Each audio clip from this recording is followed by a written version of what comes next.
श्री गणेशाय नमः. केदार विजय अध्याय 25.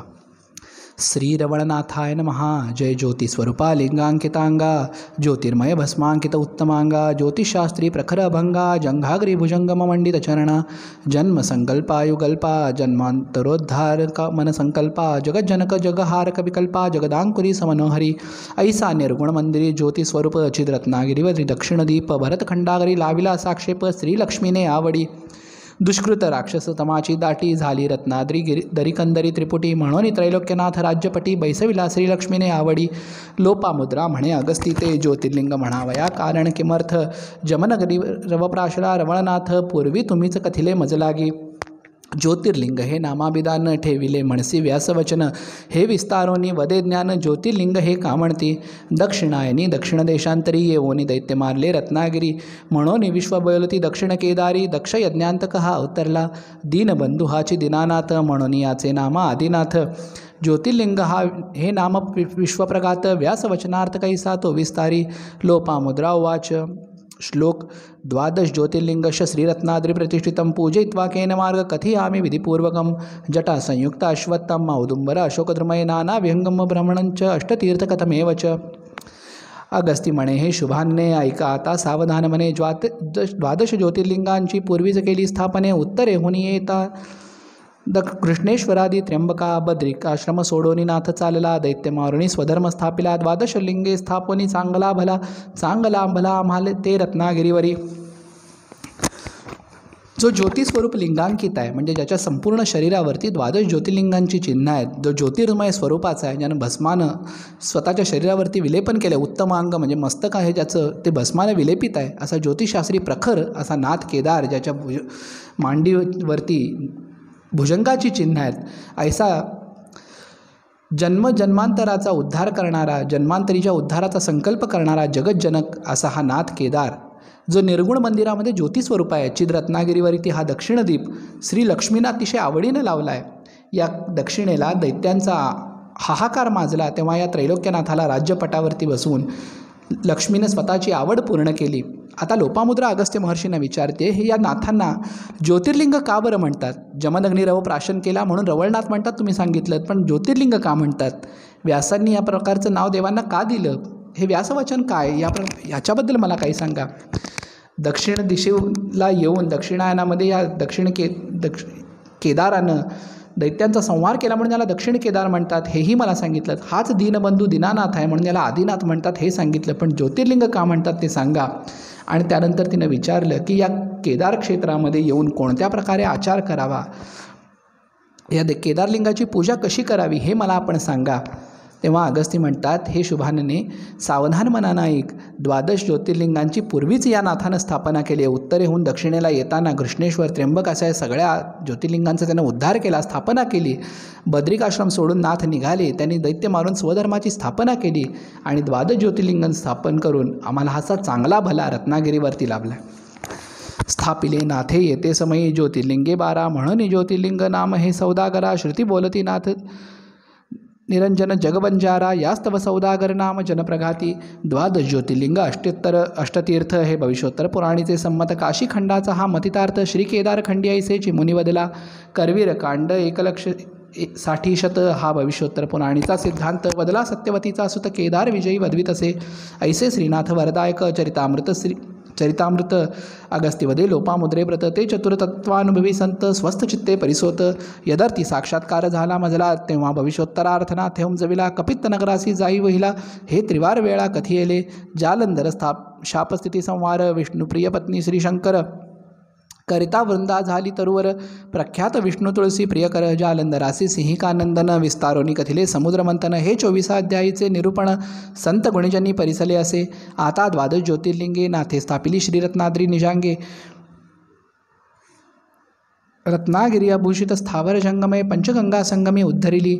अगस्ती म्हणे हे लोपामुद्रे कथा परिसे भक्तमना आर्द्रे तुझेच निसंवाद शरदचंद्रे भक्तचकोरवृंद तोषवी सह्याद्री हेची रत्नगिरी कंदरी शोभायमान बहुतरुवरी वाढिरले चंबित गगनोदरी सुगंध लहरीसी सुरवाडले. अगस्त्य मुनी सांगतायत उत्तरेहून येते वेळेलाच नाथ केदारांनी 12ही ज्योतिर्लिंगांची स्थापना केली, म्हणून त्यांना सौदागर म्हणतात. श्रुती बोलती नाथ निरंजन जगबंजारा, म्हणजे नाथांना सौदागर असं एक नाव आहे. हे सौदागर नाव का? तर नाथ निरंजन जगबंजारा. जगबंजारा या शब्दाचा अर्थ आहे की तो दिगंबर यतिवेशी सगळीकडे भ्रमण करणारा, म्हणून त्याला सौदागर असं नाव जनप्रघात म्हणजे लोकांमध्ये प्रचलित आहे. करवीर खंडामध्ये या भविष्योत्तर पुराणांचा सिद्धांत सांगितलेला आहे, व्यासांनी सांगितलेला आहे, आणि तोच केदार विषयात मी सांगतो आहे. हे चरित्रच मुळात श्रीनाथांनी चरितामृत आहे. हे अगस्ती लोपामुद्रेला सांगतायत ते चतुर्तत्वानुभवी संतांनी स्वस्थचित्तानं ऐका. आणि ह्याच्यासाठी मला पूर्वी ज्या वेळेला भविष्योत्तरार्थ या नाथाने कवठे नगरामध्ये जा असा साक्षात्कार 3 वेळा दिला, त्यावेळेला हे सगळं सत्य उमगलेलं आहे. पूर्वीच्या अध्यायामध्ये आपण जालंधराची कथा ऐकली.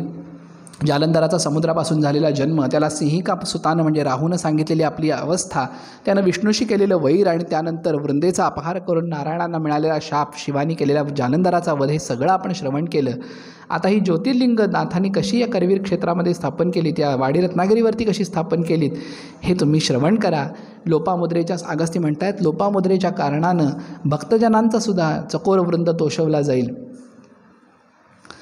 शमी बद्री औदुंबर पंचक पलाशत गर खादिर बिल्व अच्युत कृष्णागर श्वेत मंदार निवडुंग देवद्वार ऐन करंजे कुडे भोकरी दामण कुंद हिवर हिंगण पायरी पिंपळ गुगळी गोदन सालफळी पंगिरा सागवान गगनचुंबित सगन दाटले यामनी बहुतस्या करवंदी त्या लवोनी भजनी महिते वंदिती तेथे चिलारी पातली संवादी जांभळी तोरण दहिवडी ते आधरी जे वाग्रह करीती लौकिक जनी भोजनासी यावे म्हणून पदर कदाते ओढती ओढणी गृहा यावे म्हणून या ते भेटती प्रियकरी तैसी तरुवरा ते धरी चिलारी सूर्यकांत अर्जुन दमबदरी नाना परिचा दिव्य औषधी लतिका दाशाळ सेवती दवने वने कमळे विकसली सूर्यकिरणे अनेक वर्णे पुष्प विचित्र पवने घमघमीत दशदिशा असो ऐसी वनगवरी चतुष्पादांची भीड भारी वृकजंबुक व्याघ्रकेसरी विशाळ शरीरी वाढले अपार चतुष्पादांची जाती विचित्रवर्णी विचरती खळखळा उदकाचे पाठ जाती मेघवृष्टी समृद्धी जळपाणी कृष्ण पिंपळ जटाधारी होईल पुढील कलियुगा माझारी तोच तत्वानुभवा ते सुवर्णाकारी सदैव अखंडित दिसत असे. महर्षी अगस्त्य आता सांगतायत या वाडी रत्नागिरीचं वैभव काय, तर अनेक प्रकारची झाडं. आता पूर्वीच्या काळी या वाडी रत्नागिरीवर कुठल्या प्रकारची झाडं होती, तर पंचक पलाशत गर खदीर म्हणजे खैर, बिल्व, अच्युत कृष्णागर, श्वेत मंदार, निवडुंग देवदार, ऐन करंज कुडे भोकरी धामण कुंद हिवर पायरी पिंपरी गुगळी गोधन सालफळी पांगिरा सागवान करवंदी अर्जुन जांभळी अशा अनेक प्रकारचे वृक्ष या वाडी रत्नागिरीवरती आहेत, या पर्वतामध्ये आहेत. अनेक ठिकाणच्या पाण्यामध्ये कमळांच्या वनस्पती वाढलेत, अनेक प्रकारची पुष्प विचित्र पवने इथं घमघमीत अशा सगळ्या 10 दिशा आहेत. अशा वनगवरामध्ये चतुष्पाद म्हणजे 4 पायाच्या जनावरांची सुद्धा खूप मोठी गर्दी आहे. वृक म्हणजे कोल्हे, जंबूक, वृक म्हणजे लांडगा, जंबूक म्हणजे कोल्हा, व्याघ्र, केसरी, वाघ, सिंह असे अनेक प्रकारचे प्राणी आहेत. इथं खळखळा उदकाचे म्हणजे पाण्याचे पाठ जात आहेत आणि मेघवृष्टी समृद्ध जलपाणी, हा सगळा पर्वत मेघवृष्टीनं समृद्ध आहे. आता हा जो कृष्ण पिंपळ दिसतोय तो कलियुगामध्ये हा कृष्ण पिंपळ होईल, तोच तत्वानुभव होते. हा सुवर्णाकार होता. हे ऐकल्यानंतर अगस्तीदारेचा पुढचा प्रश्न आला. हे परिसोनी अगस्तीदारा म्हणे सुवर्ण पिंपळ दाखवे मुनिवरा तै हाती धरणी प्रियकर चतुरा सुवर्ण पिंपळ दाखविला रत्नासुराचे सुवर्ण मंदिरी रत्नखचित नवरत्ने गोपुरी सुवर्ण पिंपळ जटाधारी ते जेथे रत्नासुरवैरी नांदत असे गोदावरी या दक्षिणतीरी पंचगंगेच्या उत्तरतीरी रत्नाचलाची गिरिकंदरी सुवर्णाचा अश्वत्थ सुवर्ण पिंपळ प्रसिद्धजनी प्रख्यात असे व्यासवाणी काशीखंडी जैमिनी कनक पिंपळ आख्यान कथित असे करवीराचे उत्तरद्वारी सह्याद्रीचे पर्वतोदरी सुवर्ण पिंपळाची नवलपरी याद्वापारी कैची मुनिवरा जैमिनीचा शिष्य कौंडिणी म्हणे कैचा पिंपळ देखिला नसे कोणी लटकीच लाघवी वाणी भविष्योत्तर पुराणीची म्हणविता तरी मी जावने रत्नागिरी पाहून येतो कैशापरी इतर पिंपळ की सुवर्णाकारी हे जैमिनी निर्धारे सत्य असे सुवर्ण पिंपळ तरीचं पुराण श्रवण करावे सकाळी एरवी सर्वता हे निर्फळ बहिश्चरी बाळ म्हणावे जैमिनी शिष्य वंदोना ऐसे कौंडिण्य पातला मनोल्ला असे जेथे वास्तव्य दक्षिणादिशे साम्राज्य विशेषे करीत असे दक्षिण प्रयाग करवीर काशी यात्रा करुणे पंचक्रोशी पातला रत्नागिरीवरासी कृष्ण पिंपळ पाहिला. आता लोपामुद्रेने विचारलं महर्षी हा सुवर्ण पिंपळ कसला ते मला दाखवा. असं म्हटल्यावर अगस्तीने सुवर्ण पिंपळाची कथा सांगायला सुरुवात केली. या रत्नासूर वैरी जिथं म्हणजे नाथ केदार जिथं आहेत त्यांच्या समोर हा सुवर्ण पिंपळ आहे. रत्नासुराच्या सुवर्ण मंदिरामध्ये रत्नखचित अशा नवरत्न गोपुरांच्या मध्ये हा सुवर्ण पिंपळ आहे. पूर्वी जैमिनीनं काशीखंडामध्ये कनक पिंपळाचं म्हणजे सुवर्ण पिंपळाचं आख्यान सांगितलं. त्यावेळेला कौंडिण्य नावाचा त्यांचा एक शिष्य म्हणाला की असा कुठला पिंपळ कोणी बघितला नाही, मी खरंच रत्नागिरीवरती जाऊन बघून येतो आणि तसाच पिंपळ असेल तर पुराण पुढं ऐकूयात, नाहीतर एक खोटं ऐकण्यात काही अर्थ नाही. असं म्हणून हा कौंडिण्य या रत्नागिरी पर्वतावर जिथं नाथ केदाराचं राज्य आहे अशा ठिकाणी आला. येताना त्यानं दक्षिण प्रयाग करवीरामध्ये पंचक्रोशी यात्रा केली आणि रत्नागिरीवर येऊन कृष्ण पिंपळ बघितला. रत्नखचित रत्नागिरी हे ही गोष्टी मिथ्यासारी हे मग पिंपळाची मात ऐसी मात खरी जैमिनीची मिथ्या वैखरी झाली. जैमिनीचे असत्य वचन करावे म्हणून असत्यपणे घेऊन 5 खडे रत्नेसी गमन काशी पट्टणी शनै शनै पातला. येऊन वंदिले जैमिनीसी तुमची आज्ञा वंदोने श्री शिशी घेऊन गेलो करवीर क्षेत्रासी क्षणमासी करुण रत्नागिरीवरासी पातलो. तरु वृक्ष पाषाण सारे कैचा पिंपळ सुवर्णाकार कैची रत्नखचिते गिरिमंदिर पाषाणकार परिणामी. ऐसी माता एकावी अभिनवी जैमिनी पडला चिंतारणवी. हृदयी चिंतिता प्रकाश मिरवी श्री व्यास रवी उगविला. छळीले जाणून कुटिळ भावे म्हणून पातला. श्री व्यासदेव येथील ओळखणा आणिता अभिनव विस्मित भूदेव मानती. विजयद्वार कुशावर्ते हे माश्वत नीलपर्वते स्नान कपिलतीर्थाया पुनर्जन्मन विद्यते. विजयद्वारी कुशावर्त निर्मळ नीलपर्वतोदरी सुवर्ण पिंपळ सुस्नार्थी या कपिलतीर्थी सकळ पुनर्जन्मान येती प्राणी. ऐसी ऐकोनी व्यासवाणी रत्नांची ग्रंथिका श्री व्यासचरणी ठेविता वाराणसीच्या महाजनी. कौंडिण्यासी बाष्कळता आणली अपर्यात बाष्कळपणी बदला यास्तव कौंडिणी. म्हणून व्यासे नाम पालटणी बाष्कळ ऋषी ठेविले. हे देखोनी कौंडणी व्यासासी वदे कर जोडून क्षमस्व अपराध बादरायणे दीन पाणी वदत असे.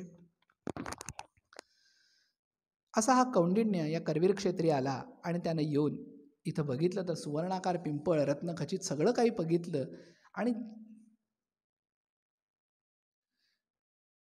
काय करायचं ह्याला खोटं कसं पाडायचं म्हणून त्यानं 5 खडे रत्नेसी गमन म्हणजे जाताना असत्यपणानं खोटेपणानं त्यानं 5 खडे घेतले आणि म्हणाला मी त्या करवीर क्षेत्राजवळच्या रत्नागिरी पर्वतावरती जाऊन आलो, सगळी यात्रा केली, पण म्हणाला कुठेही मला तुम्ही म्हणता त्याप्रमाणे सुवर्ण पिंपळ दिसला नाही आणि हे कसं काय तुम्ही खोटं सांगता. त्यावेळेला जैमिनीनं व्यासांचं स्मरण केलं आणि व्यास मुनींनी सांगितलं विजयद्वारावरती जे कुशावर्त तीर्थ आहे म्हणजे दक्षिण द्वारापासून पुढे गेल्यानंतर ज्योतिबा डोंगरावरती कुशावर्त तीर्थ आहे. नील पर्वतोपरी म्हणजे गिरोलीच्या वरच्या भागामध्ये हा सुवर्ण पिंपळ आहे. तिथं स्नान केल्यानंतर प्राणी पुनर्जन्माला येत नाहीत अशी व्यासांची वाणी ऐकल्यानंतर व्यासांनी पर्णरत्नांची ग्रंथिका श्री व्यासचरणी ठेविता वाराणसीच्या महाजनी म्हणजे त्या पानांची ग्रंथिका त्यांनी बघितली आणि तो सुवर्ण पिंपळ आहे बघितल्यावर वाराणसीच्या सगळ्या महाजनांनी कौंडिण्य ऋषीलाच बाष्कळता आणली आणि म्हणून व्यासांनी कौंडिण्याचं नाव बदलून बाष्कळ असं ठेवलं. त्यावेळेला त्यांनी व्यासांना हा नमस्कार केला, अपराधांची क्षमा मागितली. श्री व्यासवदेव अभयवचन ऋषी तर्पणी तुझे नाम उच्चारण करुणी ब्राह्मण करतील ब्रह्मयज्ञ आजपासून षटकर्म आचरिता. यास्तव सारासार करुण संबोधन शास्त्रार्थीचे करुणमतन दैवी वरप्रसाद एक ग्रंथार्थ वचन हे अपरोक्ष विज्ञानी जाणती. या लागी दीर्घ सिंहावलोकन न करतासी ग्रंथार्थासी दूषण न ठेविती तत्वानुभवी विज्ञान केदार विजयी न पाहता. हस्त न टेकवे गगनोदरी अंत न लागे शोधिता सागरी श्री गुरुनाथ विजय यज्ञ मंडपांतरी कुटिळ श्वानपुत्राचे निघवे. ऐसा पूर्ण केदार विजय निधी ते कैची दूषण व्याधी हरिनामामृत दिव्यौषधी सेविता विषमुपाधी हरपती. असो यावरी कलशकुमार स्वकांतेसी वदे अमलोत्तर द्वादश ज्योतिर्लिंगांचा आकार करून श्रीनाथ्यांगी स्थापिली. श्री शैल्यशिखरम दृष्टा पुनर्जन्म नवे मानवा म्हणून ज्योतिर्लिंगे स्थापिली. अभिनवा सद्भक्ता अनुभवा कारणे कलियुगी शतायुषी नरा अशक्त अल्पायुष शरीरा होतील म्हणून लिंगे ज्योतिर्लिंगे 12 रत्नागिरीवरी स्थापिली पंडित हो. ती 12 लिंगे द्वादश लोकी नाथे स्थापिली दुर्लभ या भूलोकी. ते श्रवण करुणी पूजावी पुण्यश्लोकी लोपामुद्रेसी विलोकी अगस्ती म्हणे. रत्नासोवर वधोत्सव करुणे विजय झाला खड्गपाणी निगम चौघडा मंगळध्वनी चतुर्दश भुवनी गरजतसे. आणि यानंतर व्यासांनी या कौंडिण्याला उशाप दिला की तुझं नाव बाष्कळ जरी ठेवलं असलं तरी इथून पुढं ज्या ज्या वेळेला विप्रगण ब्राह्मण वर्ग षटकर्म म्हणजे संध्या वेदाध्ययन अशी दान तर्पण वगैरे सगळी करतील त्यावेळेला ऋषी तर्पणामध्ये तुझं नाव घेतील. म्हणूनच इथं एक सिद्धांत सांगितला आहे की कुठल्याही पुराणाला खोटं म्हणण्याआधी ग्रंथाचा अर्थ बघावा, सारासार बघावा, सगळ्या शास्त्रांचं अवलोकन करावं आणि मग त्याला नावं ठेवावीत. असाच या केदार विजय ग्रंथाचा आहे. कुणाचाही आकाशाला हात टेकत नाही, कुणाचाही समुद्राचा तळ कुणालाही सापडत नाही, तेव्हा गुरुपुत्रांनी विजय यज्ञामध्ये कुटील श्वानपुत्र येतच नाहीत. अशा प्रकारानं हा केदार विजय आहे. त्यामुळं इथं कसली दूषण व्याधी नाही, हरिनामामृत हीच दिव्य औषधी आहे. यावरती लोपामुद्रा म्हणाल्या की आता हे द्वादश ज्योतिर्लिंग कशी स्थापन केली ती सांगा. त्यावेळेला अगस्त्य ऋषी म्हणतायत की श्रीशैल्याचं शिखर बघितल्यानंतर माणसाला पुनर्जन्म येत नाहीत, म्हणून 12 ज्योतिर्लिंग या नाथानं या सद्भक्तांसाठी या वाडी रत्नागिरीवरही स्थापन केली. त्याचे कारण काय तर कलियुगामध्ये शतायुष्य नरा म्हणजे कलियुगामध्ये फक्त 100 वर्षाचं आयुष्य मिळेल, त्यात सुद्धा अशक्त आणि अल्पायुषी होतील. संपूर्ण भरतखंडातली ही 12 ज्योतिर्लिंग फिरून त्यांचं दर्शन घेणं त्यांना कठीण जाईल. आणि ही 12 ज्योतिर्लिंग जी 12 लोकांमध्ये आहेत ती सगळ्याची इथे या करवीर क्षेत्रावरती जवळ या वाडी रत्नागिरीवरती स्थापन केलीत. आणि म्हणून अगस्ती म्हणतायत रत्नासुराचा वध करून नाथ केदार विजयी झाले आणि त्यांच्या नावाचा चौघडा मंगलध्वनी चतुर्दश भुवनामध्ये गरजतो. प्रथम ज्योतिर्लिंग बद्रीविहारी नाथे स्थापिला आपुले करी पूर्वाभिमुख जळधारी षोडशोपचारी पूजिला गंगोत्री चपलचारी महापहारी काशीपुरी त्रिपदगामिनी तीर्थेसारी मंत्रोत्तरीचं मणकर्णिक विश्वेश्वरी तो विश्वनाथ शक्ती सन्मुख दधी मधु घृत शर्करी पंचामृतेसी पंचधारी मधुपर्केसी अभिषेक करी काळभैरी रवळनाथ आज्ञेने चर्पणांबेच्या सन्मुख प्रसिद्ध जो श्रीरामेश्वर सेतुबंध तो हा रामलिंग नवविध यथाविधी स्थापिला. आता पहिलं जे ज्योतिर्लिंग आहे गंगोत्री चपलचारी महापापहारी काशीपुरी त्रिपदगामिनी म्हणजे आता पहिलं जे ज्योतिर्लिंग आहे जो बद्री केदार आहे तो नाथांनी स्वतः स्थापन केला. त्याची जलधारी पूर्वाभिमुख आहे. तो म्हणजे वाडी रत्नागिरीवरती गेल्यानंतर आपण नंदी मंडपाच्या समोर ज्या केदारेश्वराचं दर्शन घेतो तो केदारेश्वर म्हणजे साक्षात केदारनाथ. त्यानंतर विश्वेश्वराचं स्थान शक्ती सन्मुख म्हणजे याच गाभाऱ्यामध्ये शक्ती म्हणजे चोपडाईच्या समोरच्या बाजूला याच गाभाऱ्यामध्ये एक उत्तरेला नाळ असणारे एक शिवलिंग कोनाड्यामध्ये आहे. गणपतीच्या पाठीमागच्या बाजूला या केदारेश्वराच्या मंदिरातच तो विश्वेश्वर आहे. आणि चरपडांबेच्या सन्मुख प्रसिद्ध म्हणजे देवाच्या सदरेच्या पाठीमागं रामलिंग आहे. बद्रीनिवास वरपांडव वंदितांग्री हे माचला अचल राज्यपरायणेन श्री व्यास शौनक ऋषिगण पूज्य देव भ्रातर्भव मी स्मर द्वादश ज्योतिर्लिंग बद्री केदार पांडवार्चिता हे माचलादी नारायण सुरवंदिता श्री व्यास शौनकादी ऋषिक पूजिता प्रभाते ज्योतिर्लिंग स्मरोनी पूजावा. पौलस्ती संती जयकृत सेतुबंध रामेश्वरो वीर सुप्रसिद्ध सुदक्षिणेन श्रीरामनाम त्रयोदश मंत्रसार प्रातर्भवामी स्मर द्वादश ज्योतिर्लिंग. म्हण पौलस्ती संत क्षपाकर जो का सेतुबंध रामेश्वर जो तो असे चिद्रत्नादी सभा म्हणती प्राकृत सदर तया पाठी रामलिंग प्रतिष्ठापिला. आता इथं द्वादश ज्योतिर्लिंगांच्या स्थापनेचे श्लोक दिलेत. पहिला श्लोक दिलाय त्या श्लोकामध्ये बद्री केदार पांडवार्चिता म्हणजे पांडवांनी पूजा केलेला बद्री केदार हा त्याचं वर्णन आपण ऐकलं जो साक्षात केदारेश्वर. त्याच्यानंतर विश्वेश्वराचं रूप ऐकलं आणि त्यानंतर रामलिंग जो सदरेच्या पाठीमाग आहे. तिसरं श्री नर्मदा तटापर्णावर भूमितांग वेरुळ कृष्णेश्वर देवराज ओंकार बीजबी अकार मकार देव प्रातर्भवामी स्मर द्वादश ज्योतिर्लिंग. श्री नर्मदा तिरजो निवासी तोची गणेश दरित बद्रीवृक्ष निवासी महंकाळ स्थापिला कपिलाश्रमासी यमाई सन्मुख नंदिकेश्वर जो कर्पूर तीर्थी कर्पूर गौर कलियुगी बोलती मुनिद्विजवर तोची कृष्णेश्वर ज्योतिर्लिंगाकार भक्तासाठी स्थापिला कपिलतीर्थी. आता नर्मदा तटावरचा ओंकार अमलेश्वर जो आहे तो बद्रीवनामध्ये म्हणजे गणेश दऱ्याजवळ बोरीच्या बागेत स्थापन केला आहे. जो महाकाळ आहे तो कपिलाश्रमापाशी म्हणजे यमाईच्या सन्मुख जो नंदिकेश्वर आहे. एकाच पाषाणामध्ये नंदी आणि शिवाचं एक सुंदर शिवलिंग आपल्याला दर्शन या यमाईच्या मंदिराजवळ घडतं. तो साक्षात उज्जैनीचा महाकाळ आहे. त्यानंतर कर्पूर तीर्थ म्हणजे कापूरबावेजवळ कापूरबावेच्या तीरावरती कृष्णेश्वर आहे. कर्पूर तीर्थी कर्पूर गौर कलियुगी बोलती मुनिद्विजवर तोची कृष्णेश्वर ज्योतिर्लिंगाकार भक्तासाठी स्थापिला कपिलतीर्थी. कृतायुगी ज्योतिर्लिंग रौप्यवर्णी त्रेतायुगी झाला सुवर्णवर्णी द्वापारी झाला ताम्रवर्णी लोहवर्णी कलियुगात असे कृती रौप्यवर्णी कृष्णेश्वर पालटले त्रेतायुगी परिसा चतुर आवडी ठेविले कर्पूर गौर म्हणून कर्पूर गौर जनप्रवृत्ती पडियेली. आता याला कर्पूर गौर का म्हटलंय तर प्रत्येक वेळेला युगामध्ये याचा रंग वेगळा आहे. कृतयुगामध्ये ज्योतिर्लिंग रौप्यवर्णी म्हणजे चांदीच्या रंगाचं होतं. त्रेतायुगामध्ये तांब्याच्या रंगाचं झालं. त्रेतायुगामध्ये सुवर्ण रंगाचं झालं. द्वापारामध्ये ताम्रवर्णाचं झालं आणि कलियुगामध्ये तो लोखंडासारखा काळा झाला. पण कृतयुगामध्ये तो रौप्य म्हणजे चांदीच्या रंगाचा होता आणि त्याचं ते रंग जो त्रेतायुगामध्ये बदलला म्हणून त्याला कर्पूर गौर नाव मिळालं. असा हा कर्पूर गौर म्हणूनच त्याला कापूरबावे किंवा कर्पुरेश्वर असं नाव मिळालं. नील पर्वतई निनाई पाशी त्र्यंबकेश्वर गौतमीसी अवढ्या नागनाथ लेणियासी पांडव आश्रमी विराजित श्री गौतमी चपललोल प्रवाह सार तत्वाज गौतम मुनेश्वर त्र्यंबकेन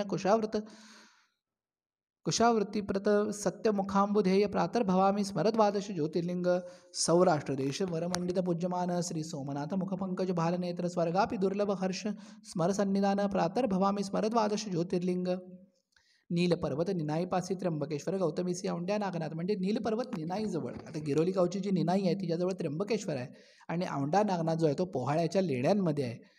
सौराष्ट्र देशीचा जो सोमनाथ आहे आता त्या सोमनाथाचं वर्णन आहे. नरदेह ग्रामी विषकुंड सुधारसाचे श्रीनाथ नागनाथ कुलदैवत फारसाचे षडाक्षरी परममंत्र चिन्मयासी बोधी मला सकळाभिष्ट परत्रयासी. आता या नरदेह ग्रामी म्हणजे हातकणंगले तालुक्यात जे नरदे गाव आहे त्या नरदे गावावर नागनाथाजवळ सिद्धेश्वर म्हणून एक आहे त्याच्याजवळ, कारण नागनाथाजवळ अमृतकुंड विषकुंड नाही आहे तर सिद्धेश्वराजवळ मात्र आपल्याला विषकुंड बघायला मिळते जे सुधारसाचं म्हणजे अमृताचा आहे.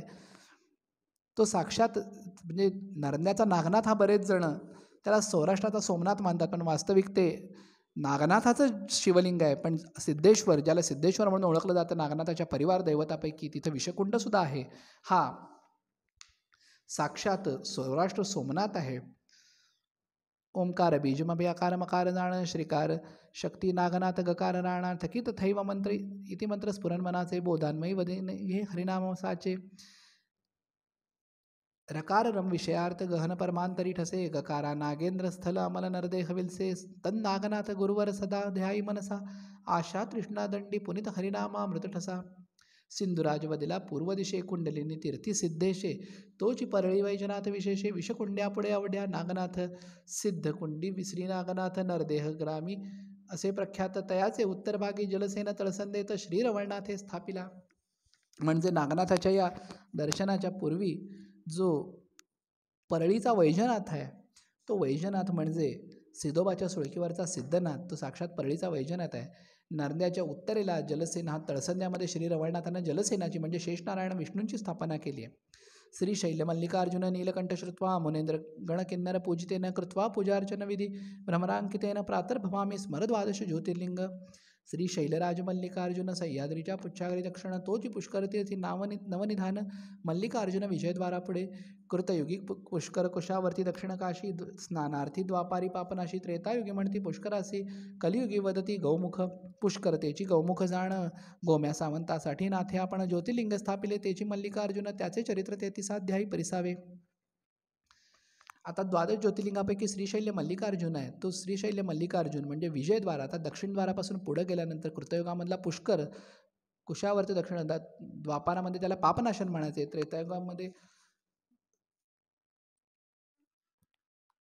त्रेतायुगामध्ये पुष्कराला पापनाशन होते आणि कलियुगामध्ये त्याला गोमुख म्हणतात. म्हणजे आपण ज्योतिबावर जाताना जे गायमुख आहे त्या गायमुख म्हणजेच पुष्कर तीर्थ.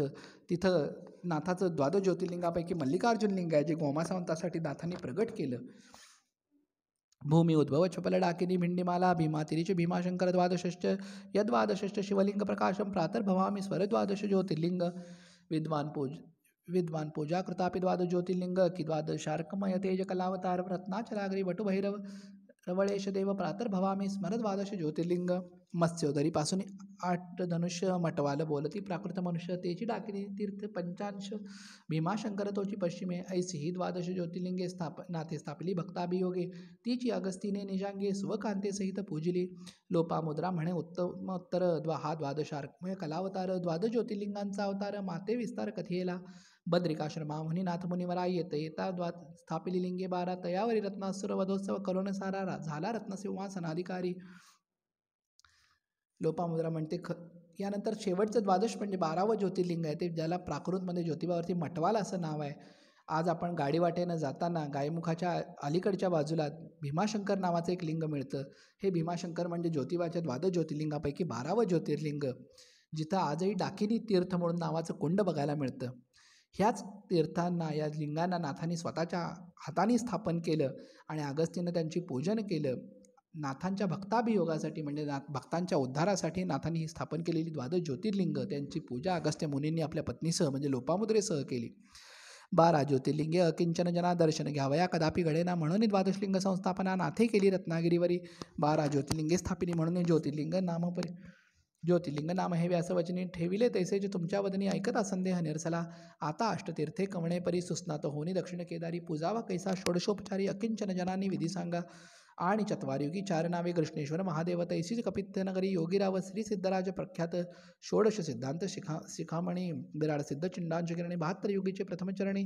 चत्वारयुगी जो अभिनव चत्वारयुगाची नावे चारी बिराड सिद्धाची ऐकावी चतुरी. हे संज्ञा भविष्योत्तरी कृतायुगी आदी माधव जाणा. त्रेतायुगी झाला बाळकृष्ण हे सिद्धा नामाविधान. द्वापारी आदी बसव जाण कलियुगी बिराड सिद्ध म्हणती. जे यया त्रिभुवनी भुवनेश्वरी पलुष्ची पद्मावती दुसरी. ऐसा अनाती सिद्धराज कपित्तनगरी षोडश सिद्ध मंडळी पूज्यमान. नवनाथ 16 सिद्ध त्यामाजी श्रेष्ठ बिराड सिद्ध हे पद्मपुराणे व्यासोत्तर प्रसिद्ध. 72 युगीचा सिद्धेश्वर केदार खंडी भविष्योत्तर. ऐसाच व्यासांबुधीच्या लहरी पातल्या केदार विजय गंगातीरी. 72 युग म्हणून गरजत असे.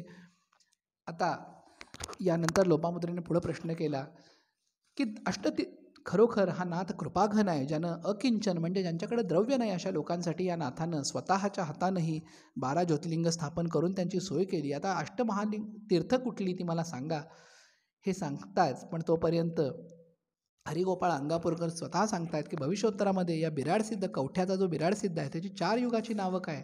तर 4 युगामध्ये हा अवतार प्रगट झाला. तो कृतयुगामध्ये माधव नावानं प्रगट झाला, त्रेतायुगामध्ये बालकृष्ण, द्वापार युगामध्ये आदी बसव आणि कलियुगामध्ये बिराड सिद्धी म्हणतात. पलुसची पद्मावती आणि भिलवडीची भुवनेश्वरी. तसाच हा अनादिसिद्ध कपित्त नगरीचा म्हणजे कवठ्याचा सिद्धेश्वर आहे. नवनाथ आणि 16 सिद्धामध्ये श्रेष्ठ असा हा बिराड सिद्ध आहे. ज्यांचे विकल्प मानिले मन त्याने पाहावे भविष्योत्तर पुराण. 72 युगाचे युग म्हणून गरजत असे. ज्याचे विकल्प मानिले मन त्याने पाहावे भविष्योत्तर पुराण. 72 युगाचे कळले प्रमाण केदार नाटकी कथिले असे. तत्वानुभवी ब्रह्मवेत्ता श्रवणार्थी पावे संतोष चित्ता. येथे श्रोता वक्ता अर्थ लिहिता संशय हरत्या रवळनाथ. अर्थांतर विवरार्थ संकल्पा ब्रह्मास्मी तात्पर्य कल्पा सहस्रदळीपर्यंत मनकल्पा अकल्पितार्थांतरा विरचिता. पद्मपुराण रुद्रयामल शास्त्रज्ञ मथितार्थ करतलामल. करता यदर्थी रवळेश अमल. केदार विजयी मंत्रमाळा विस्तारी. पंचतत्वापासून 25 द्विदळापासून द्विदळा षोडश सहस्रदळी प्रकाश श्वेत